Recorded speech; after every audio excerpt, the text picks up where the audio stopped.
Okay, so today I am doing a quick review of Panzer for the PC and or Mac. So yeah, on Steam, let's see what it says. Classic gameplay, new experience. Now on Mac. Panzer Wehrmacht is the award-winning turn-based strategy game that the press has called nothing short of brilliant, and the spiritual successor to the Panzer General series, with high rankings and praise around the world. Yeah, so I would not disagree with that. This game was developed by Flashbacks Games and published by Slytherin. Slytherin have recently been publishing a lot of turn-based strategy games. You have the more user-friendly ones, and then you have the very hardcore simulation games where the idea is to experience a particular period of history and have all the sort of bells and whistles.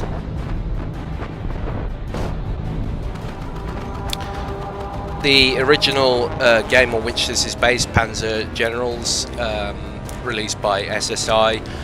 Once again, this one released by Slytherin, but once again there is also a version using this engine of the Warhammer universe. SSI did a game in around the mid-90s called Final Liberation, which took on the epic Warhammer universe. That was actually a really cool game, and probably would still stand up today. It's a good game.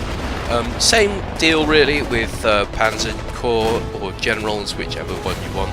Corps is the new one.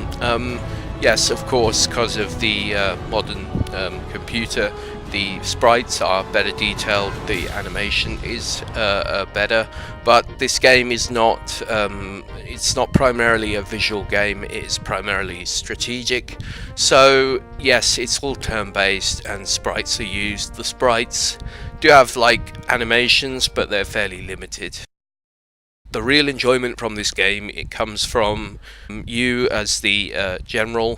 You have to outthink the opposition. It's one of those games where when you first try it you will probably fail quite a lot, but as you get used to the mechanics, the game becomes easier.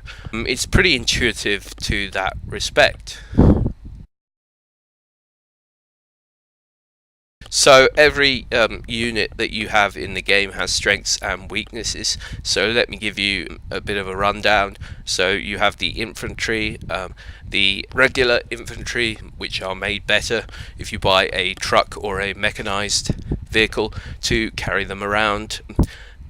Infantry tend to do well against other infantry and can also take down tanks, especially if you have a grenade unit with some explosives. So the other class is one of the main classes again is artillery.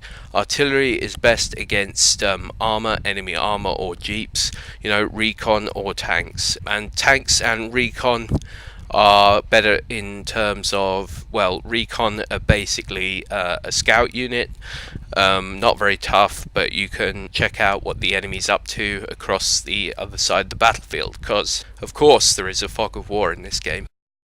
So tanks are kind of good to hold objectives, and then if you back them up with artillery, a tank is very a little bit weak against artillery, but is generally a good all-rounder. And then you have things like the anti-aircraft guns. Sometimes those can double up as artillery, but artillery and AA guns are really vulnerable to attacks from men, from infantry, etc. Of course, there is differences between the infantry themselves. So you have ones, say, there is one class that has called Pioneers, and they tend to have flamethrowers. So they're good at taking down pillboxes. As you can imagine, a flamethrower versus a pillbox is probably more effective than a machine gun. You also have the Alpine units that can move quickly across rough terrain. You have to, as I said, you work out these strengths and weaknesses as you go. It can take a little while to get them nailed down. Once you do, it becomes very fun, and also, it very much is a game where there is more than one way to skin a cat. Although generally you do have to use blitzkrieg tactics because you are limited to a certain number of turns. Most of the missions on this game are not necessarily impossible to beat, they're just very hard to beat in the time you have allotted. So you can't waste time generally, you have to try and move forward. As you attack, try and move forward, try and second guess what the enemy are doing. Sometimes the enemy will come very heavily on the offensive and catch you out, and then other times they will hang back and give you the opportunity to come forward. It really is like a kind of a more complex version of chess at its core, pun intended.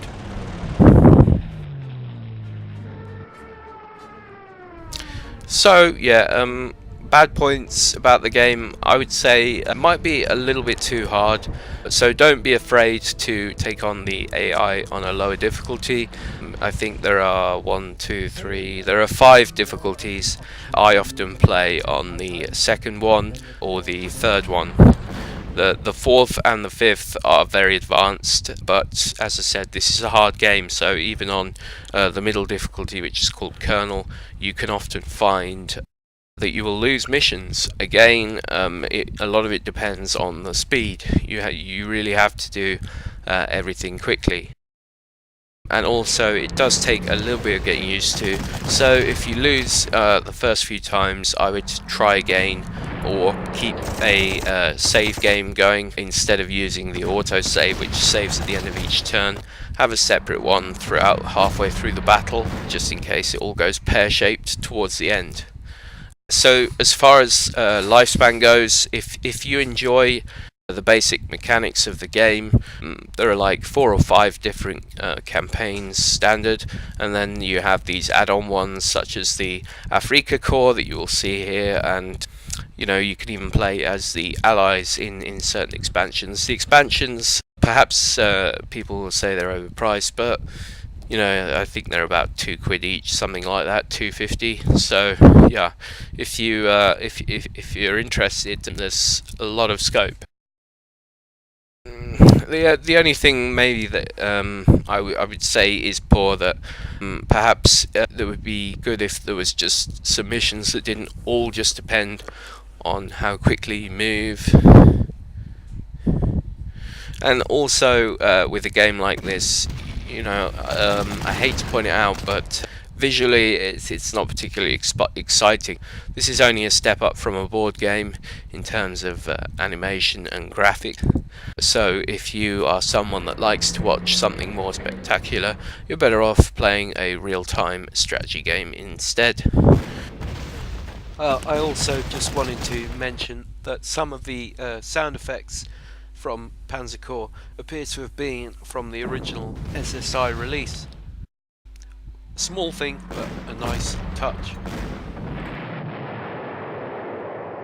But for the sort of mid to hardcore gaming range, I would say this is a top title. It really actually brings back the nostalgia of the old MS-DOS Panzer generals, and it does it nicely. I mean they could have made a real pig's ear of it, but it's a solid game, and it works well, and it's also a very much challenge. So yeah, I would give this 8 out of 10.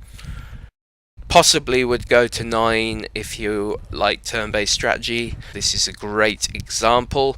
It's not quite as visually pleasing as the other game that was made with this engine for Warhammer. Generally it's pretty good. Historically as well, you will find not just every different tank, it'll be every different model. It's very complex. They've obviously done their research as far as the equipment goes. So really this is, yes, just a Hearts of Iron light, really. It's Hearts of Iron without the politics or the resource building or the research, which is no bad thing, of course. So again, yep, pretty good game. and I will see you soon. Ta-ra.